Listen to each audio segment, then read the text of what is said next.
Assalamualaikum warahmatullahi wabarakatuh. Selamat pagi pemirsa. Selamat datang di channel ini. Pada beberapa episode yang lalu kita pernah berbincang-bincang mengenai jenis-jenis inovasi. Tetapi sebelum itu, ini di kesempatan kali ini kita akan bahas bahayanya jika kita tidak mengikuti perkembangan teknologi yang ada, teknologi informasi yang ada. Jadi ini ada kaitannya sekarang dunia yang berubah dengan cepat. Apa yang berubah itu adalah perkembangan teknologi informasi. Sehingga kita sekarang memasuki industri 4.0 yang intinya adalah digitalisasi. Perkembangan ini kalau kita mau survive ya harus kita sikapi mengikuti perkembangan yang ada. Kalau tidak ini sudah banyak contoh-contohnya, jika kita mengabaikan ya kita bisa hancur lebur ataupun lenyap dari peredaran.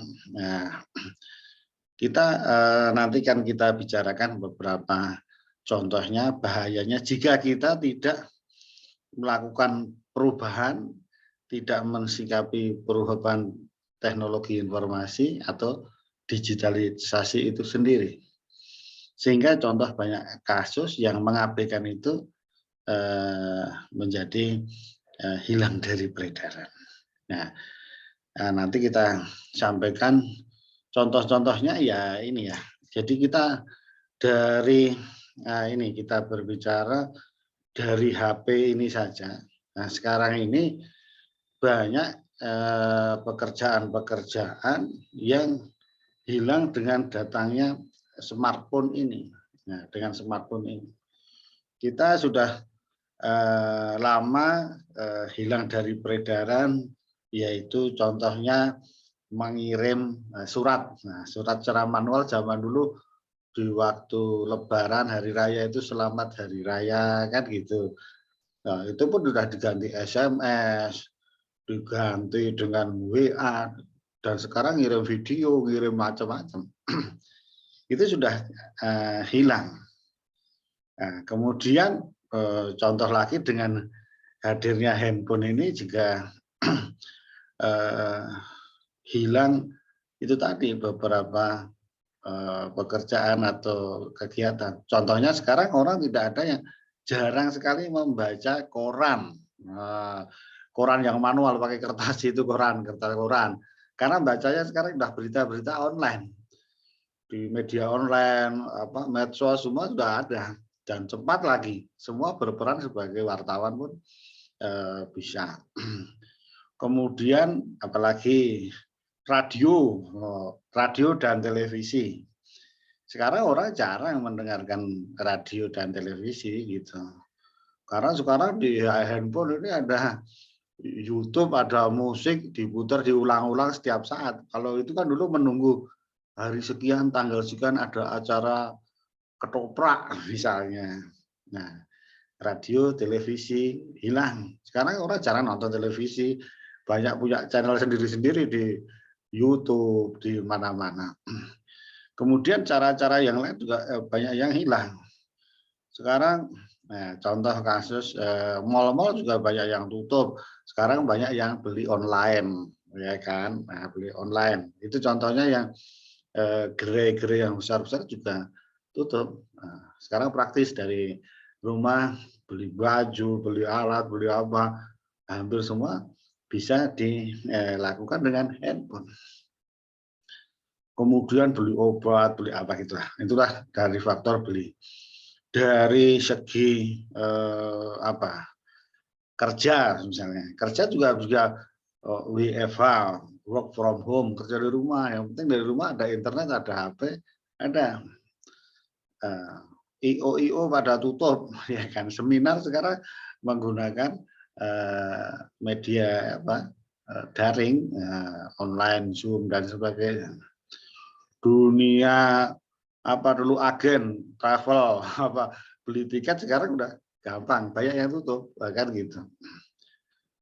Kemudian semua itu karena perubahan digital ini yang menyangkut langsung kepada khalayak kita semua. Jika kita tidak mengikuti ya bisa kalah. Ojek misalnya, dulu ojek kan juga apa namanya manual kan gitu. Kalau datang dulu ke sono baru naik, sekarang kan bisa apa manggil, bisa apa langsung. Beli makanan juga begitu caranya. Jadi banyak pekerjaan yang apa yang hilang karena dari sebuah handphone. Nah, kemudian bank juga demikian. Dulu uang antri uang, ambil uang di bank, terus ambil di ATM. Sekarang ATM udah mulai perannya berkurang. Sekarang di mana-mana tinggal transfer online, digesek dengan apa. Nah, itulah banyak pekerjaan yang hilang. Meskipun nanti pekerjaan-pekerjaan yang lain yang muncul juga lebih banyak lagi gitu. Ini kalau tidak diantisipasi ya menurut saya sangat berbahaya. Semua aspek kehidupan akan terpengaruh. Nah, sekarang kalau istilahnya kerja dari 24 jam, yang jadi dosen, yang jadi apa bisa apa namanya dihubungi setiap saat. Dan kita belajar pun juga setiap saat terbuka di open access semua di Google, di apa YouTube, semua bisa belajar berubah. Ya, apa kursus-kursus juga apa sekarang kan menjadi berkurang dengan adanya online gitu. Jadi itu contoh-contoh yang harus apa ya disikapi, kita ikuti. Kalau contoh perusahaan yang tidak mengikuti ini digitalisasi itu ya coba kita lihat. Nah ini banyak gitu. Nah, jadi contohnya kalau yang perusahaan ya ojek tradisional, apa mart, apa itu mall-mall, TV kabel, apalagi DVD film. Nah itu juga kacau balau dengan adanya yang efisien, yang digital ini sekarang ini. Nah, kita bisa melihat beberapa contoh ya perusahaan-perusahaan internasional. Nah, misalnya ini perusahaan border, toko pengecer buku dan musik internasional. Wow. Ya, jadi ini sekarang menjadi apa ya? Kalau tidak merubah menjadi bisnis buku digital dan online, ini akan melambat. Nah, ini yang pengaruhnya sangat nyata. Dan pada akhirnya Borders tersebut menutup semua lokasi retailnya dan menjual daftar pelanggan loyalnya yang terdiri jutaan nama. Nah, inilah contoh pengaruh digitalisasi di toko buku tersebut. Nah, nanti contoh yang melegenda yang sering diceritakan orang itu ya apa namanya Nokia, BlackBerry. Nah, itu yang sering tidak sering untuk contoh ya untuk tidak mengikuti teknologi yang ada. Nah, kemudian yang sering disampaikan juga adalah cerita ini Kodak, tahu kan fotografi film itu. Nah, Kodak dulu di zamannya juga leading. Kalau kita beli apa film, wah itu film negatif gitu atau positif itu Kodak yang bagus terkenal itu. Tapi waktu itu juga sudah mulai kita sudah bisa menyaksikan bahwa waktu itu sudah ada mulai kamera digital meskipun belum berkembang ya kan. Wah ini pada ini jualannya kan jualan itu tadi filmnya itu. Nah ini karena Kodak tidak mau mengikuti revolusi digital, ya akhirnya apa namanya sekarang tinggal apa kita mencari sulit, nah gitu. Jadi apanya sudah terlambat gitu untuk mengikuti apa ya perkembangan digital. Nah, Sedangkan apa namanya, pesaing-pesaing yang lain misalnya yang fotografi Canon misalnya, itu juga dia apa, mengembangkan inovasinya, tidak menganggap enteng. Dia membuat juga versi kameranya digitalnya juga ada gitu. Nah ini sampai sekarang ya masih ada gitu.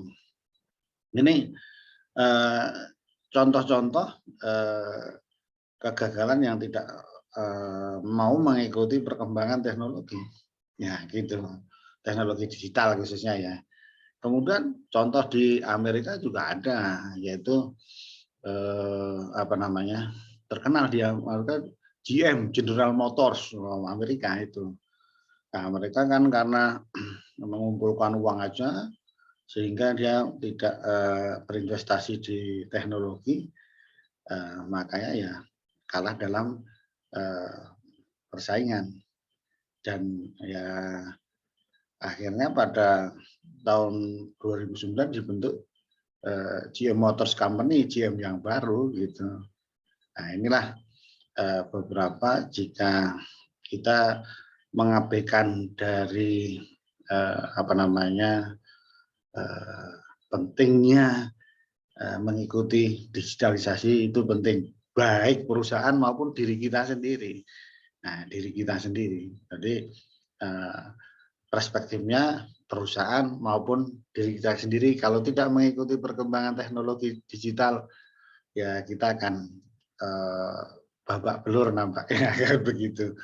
Mudah-mudahan ini bisa memberikan insight, wawasan bagi kita untuk mensikapi perkembangan teknologi digital yang semakin pesat. Terima kasih, mudah-mudahan bincang-bincang ini bermanfaat bagi kita semua. Assalamualaikum warahmatullahi wabarakatuh.